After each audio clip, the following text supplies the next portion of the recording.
Bien, quiero presentarles sobre este tema, o más bien disciplina gigante que es la antropología filosófica, que trata más bien del ser humano y sus virtudes, la forma en que puede ir adelante y superar las situaciones que se le presentan. Entonces, hay que desarrollar un pensamiento o sentido crítico ante la sociedad que nos rodea. Desde la mirada antropológica, pues este tema apunta a la moral de la persona, es decir, a lo que hace y por qué lo hace.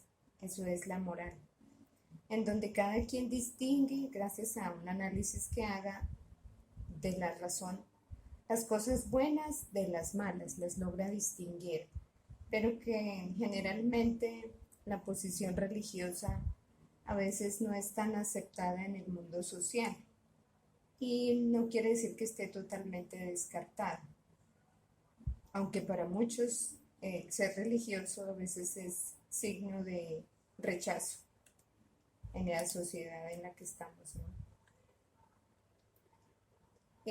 A nivel antropológico existen cuatro virtudes cardinales, también se llaman así, o virtudes humanas, que están citadas desde la antigüedad. Está la prudencia, la fortaleza o fuerza del alma, está la justicia, está la templanza, que también significa temperancia o gobierno de sí mismo. Cuando uno tiene gobierno de sí mismo, pues es capaz de dominar el mundo. Etimológicamente cardinal proviene del latín cardo, que significa quicio, gozne. Así pues, las virtudes cardinales se llaman así porque funcionan como pivotes, como quicios, sobre los cuales giran y se soportan las demás virtudes. O sea, se da cuenta como la bisagra que hay en las puertas, que hace que se sostengan y giren. Así es las virtudes cardinales o las virtudes humanas. Sobre ellas se gira toda la persona. Por ejemplo, la fortaleza puede interpretarse como una condición de virtud. Así, por ejemplo, lo decía grandes filósofos como Aristóteles, hasta el señor famoso Spinoza, para que toda virtud que se requiera sea una forma de actuar firme e inquebrantable. Eso lo decía, por ejemplo, Aristóteles. Como decía también Cicerón, afrontar los peligros y soportar los trabajos, eso significa, por ejemplo, la fortaleza. En cuanto voy a hablarles un poquito más de la temperancia o la templanza o el dominio de sí mismo, también se llama así, gobierno de sí mismo, que va en relación especialmente a los apetitos del placer, como por ejemplo los excesos de comida, que se llama gula, se une también la sexualidad desbordada, que se llama lujuria, la excesiva comodidad, que se llama pereza. Es decir, que una persona que haya sido muy caprichosa se vuelve incapaz de superar la frustración, el egoísmo, reina en ella, o sea, es súper egoísta esta persona, es indiferente al dolor ajeno y es perezoso, u holgazán que llamamos. Entonces, en la parte religiosa se denomina templanza, es decir, la castidad, la templanza. Es el nivel, a nivel antropológico, desde los antiguos filósofos como el estoicismo o los estoicos, planteaban que es el gobierno de sí mismo. El sabio estoico tiene un dominio absoluto de sus pasiones. Igualmente, también hay otros autores que hablan de tener la capacidad de gobierno de sí mismo, como el señor Séneca, también Marco Aurelio, Cicerón, porque quien no gobierna sus propias pasiones fácilmente es manipulable o manejable por otros que lo gobiernen a sus propios deseos o según convenga. De este modo, los estoicos, sobre todo, evidencian fácilmente que una persona es viciosa en el comer, o sea, solamente con mirarla cómo come, así como es excesiva en su comer, también caerá en el vicio del licor, o también es muy posible que caiga en el vicio del sexo. Quien no sabe decir no, no pone límites a la comida, por ejemplo, caerá en otros excesos. Es decir, que si uno no se controla en una sola cosa, difícilmente se controlará en las otras situaciones de la vida. Y pues lógicamente un exceso de todo lo que nosotros podemos hacer se llama pecado a nivel religioso. Pues el placer termina gobernando a la persona y en consecuencia no es la persona que se domina a sí mismo, sino el placer quien lo gobierna, quien lo domina. Entonces, históricamente también en la antigua Roma se hablaba de una mujer bella y muy inteligente, como fue Cleopatra, por ejemplo. Cleopatra, según Plutarco, César quedó cautivado por su conversación, por su inteligencia y su gracia. Lo cautivó bastante ese talento de inteligencia que tenía, y no por solamente su belleza. Pero entonces, de este modo, los estoicos hablan de que el ser humano se deja convencer fácilmente por lo que le cautiva, a veces por la belleza, por ejemplo en este caso de la mujer, que cautivó al César con su inteligencia. Los estoicos miran con asco que un ser humano obedezca muy fácilmente y entregue su voluntad, su libertad al placer, porque lo más grande que tiene un ser es su voluntad libre, como el que tiene la capacidad bien dispuesta para buscar el bien mayor, libre de comodidades, de adulaciones, de reconocimientos, de placeres de comida, licor o sexo. Es decir, que quien se deja gobernar por todas estas se convierten en esclavos. Los estoicos llamaban ellos como animales parecidos a los cerdos, seres que no ejercen inteligencia. En resumen, a través de toda la historia, la humanidad ha sido consciente que necesita un gobierno racional de su propio ser, sobre todo de sus pasiones o deseos, para no caer en la debilidad y en el sufrimiento, porque la satisfacción de los placeres lleva en sí a un sufrimiento que esclaviza. Por otra parte, desde el pensamiento de este filósofo muy importante, Aristóteles, quiere decir que el ser humano está llamado a tener una virtud, una humanidad, eso sería antropología, en plenitud, es decir, es llamado a ser feliz. Y para ello cuenta con unas facultades, se llaman las facultades del alma, que por ejemplo son la inteligencia, la voluntad y ¿cuál es el otro? Son tres. Voluntad, inteligencia y se me escapa el nombre de la otra. Ya no recuerdo. Pues ahí son tres que también la recuerda San Agustín. Voluntad, inteligencia y como ay, Dios mío, se me escapa el nombre. Bueno, vamos con la voluntad, la inteligencia. Es lo que separa lo que es bueno de lo malo. Muchas veces nosotros como seres humanos a veces no estamos tan convencidos de lo que está bien y de lo que está mal y fácilmente nos podemos confundir. Memoria, esa es la otra facultad. Inteligencia, voluntad y memoria. Entonces, con respecto a la inteligencia, a veces nosotros no podemos, tenemos que apelar mucho al uso de la razón para separar lo que es bueno, discriminar lo bueno de lo malo. La voluntad es querer lo que se quiere lograr, es aprender a lograr eso que queremos. Esto es también gobierno del propio ser. Si tú dominas tu voluntad, también eres capaz de dominarte a ti mismo, porque se ejerce en verdad la voluntad y la inteligencia. Si tú los ejerces normalmente, pues llegas a una plenitud.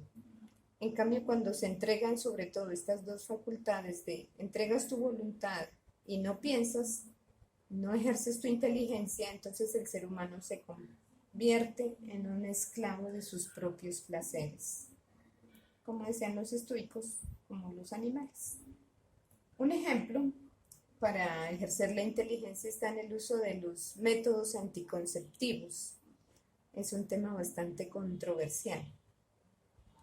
La sociedad no ha pensado en las campañas que generalmente hacen las grandes empresas productoras, por ejemplo, del condón.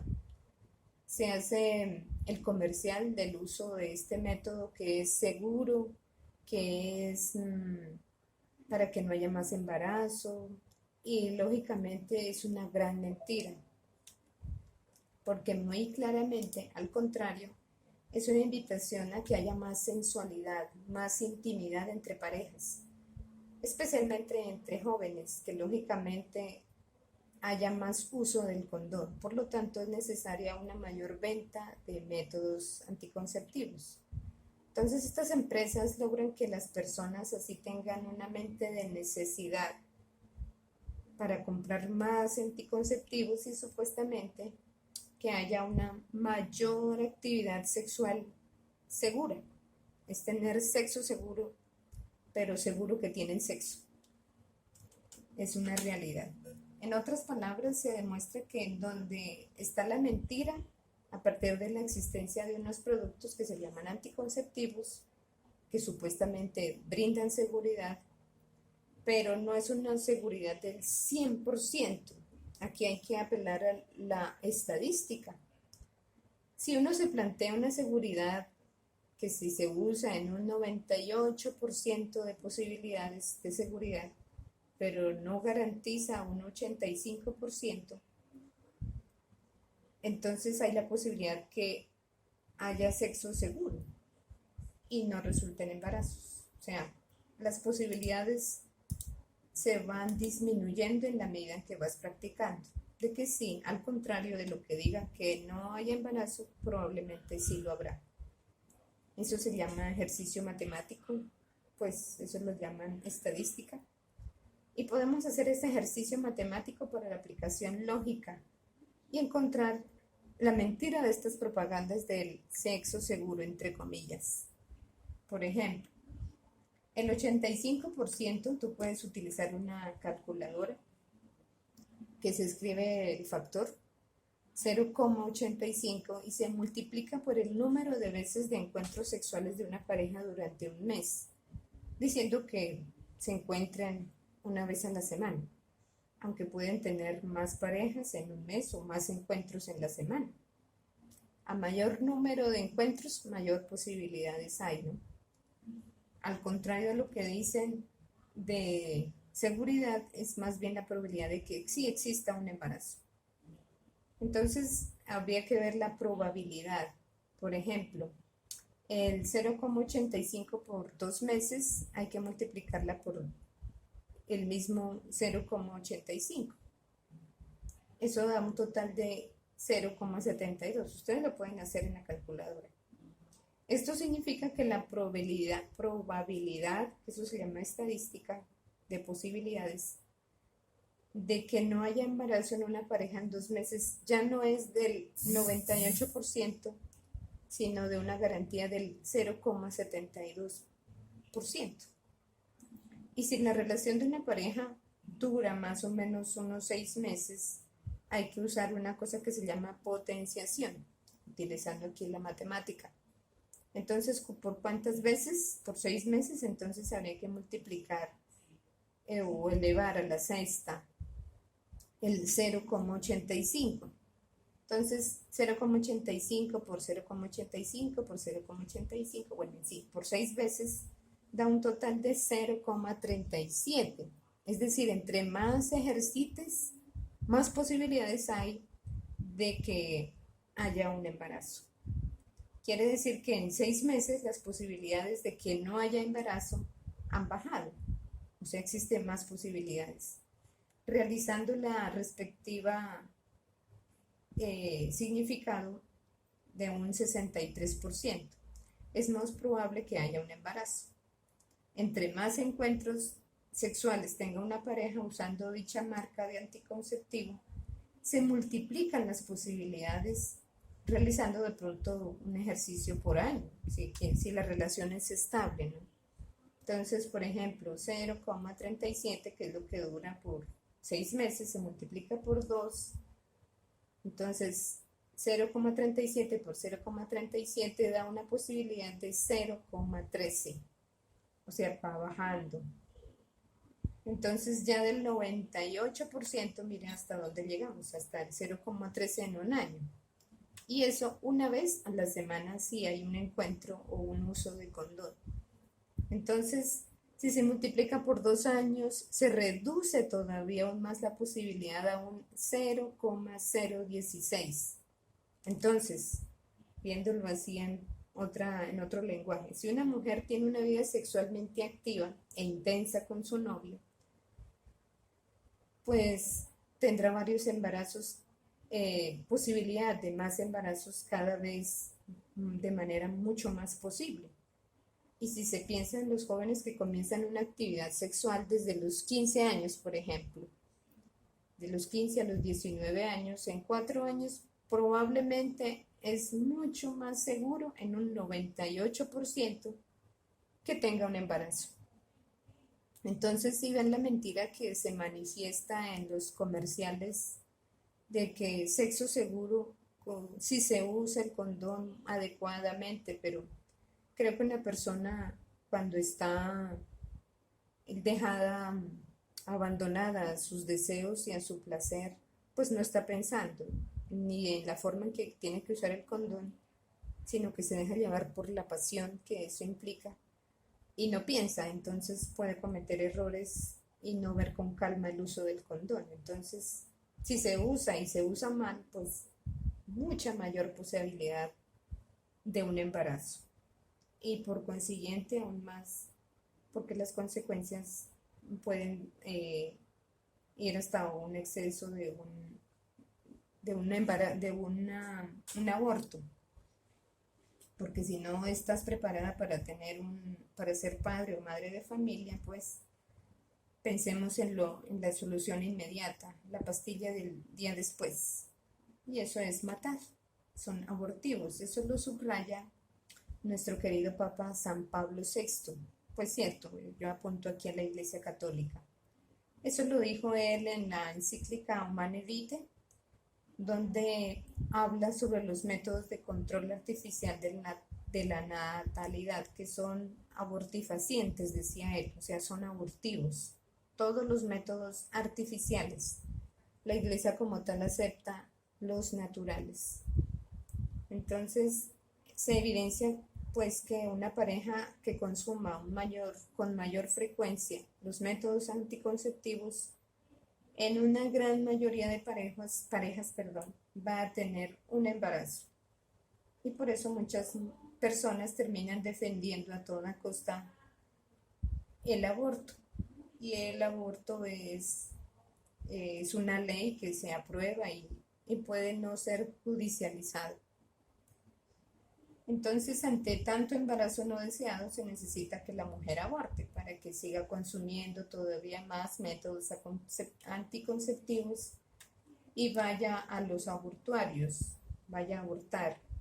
Todo esto es pagado con dineros públicos, es decir, que la persona o la señorita no paga, pero sí todos nosotros como pertenecientes a una sociedad con nuestros impuestos estamos haciendo eso sin que nos demos cuenta. Y además porque aprueban el derecho a la mujer, que es legal y es un bien para ella, ya que el único muerto es el bebé. Entonces el bebé no va a utilizar anticonceptivos, mientras que la mujer sí. Esa es la estrategia de las grandes empresas anticonceptivas, por ejemplo, del condón. Ese es solo un ejemplo. Entonces, lo anterior no es Sagrada Escritura. Esto no está en la Biblia. pero es un panorama de nuestra sociedad actual, explicada desde un poco desde la estadística, hablando sobre la templanza, ¿no? El dominio de sí mismo, el gobierno de las emociones y de nuestros propios placeres. Entonces, a medida que se promocionan esas grandes campañas de sexo seguro, entre comillas, que al final no es nada seguro, pues termina poniendo en riesgo la vida de dos personas. Por ejemplo, con el ejercicio del aborto, porque el aborto también pone en peligro la vida de la mamá. Aún así, todavía los gobiernos siguen realizando campañas y promociones y siguen haciendo mucho énfasis en que entre más jóvenes conozcan lo que es seguro de tener sexo, pues mucho mejor, sabiendo que es todo lo contrario, demostrado estadísticamente. Desde el punto fisiológico, pues también, o sea, del cuerpo humano. También se han conocido casos de parejas que han tenido intimidad corporal sin que haya penetración, porque ese es otro error que se divulga y que igualmente ha terminado en embarazo, porque para que haya embarazo se necesita básicamente el intercambio de fluidos. Una mujer puede quedarse embarazada sin que el hombre la haya penetrado si su semen se deposita en el aparato genital externo. Eso se da como fruto de juegos sexuales. Eso lo dice, por ejemplo, una página que se dice www.embarazo y más.net. Las posibilidades de quedar embarazada. Entonces, a veces, por ignorancia, también se caen esos errores por el dominio de nuestras pasiones. La sociedad actual, donde se exalta a toda costa la satisfacción humana a través de los placeres, no permite que haya una verdadera templanza, el ejercicio, la fortaleza, la virtud humana que estoy exponiendo, el gobierno de sí mismo. Y al contrario, hace la persona esclava de sus propias pasiones, por lo tanto la hace gobernable por parte de otros que manejan su placer. Si tú no lo manejas, otros sí te lo manejan, como sucede con los métodos anticonceptivos, para que hace que el ser humano no piense, sino que piensan, bueno, estas grandes empresas piensan en la industria del consumo de sexo como objeto que genera millonarias ganancias en la industria y el negocio, no solo de los anticonceptivos, sino también del aborto. Entonces, ¿ustedes qué piensan de esto, muchachos? ¿Qué les hace pensar esta gran virtud? Bueno, solo toqué una, la templanza, como una posibilidad de gobierno de sí mismo.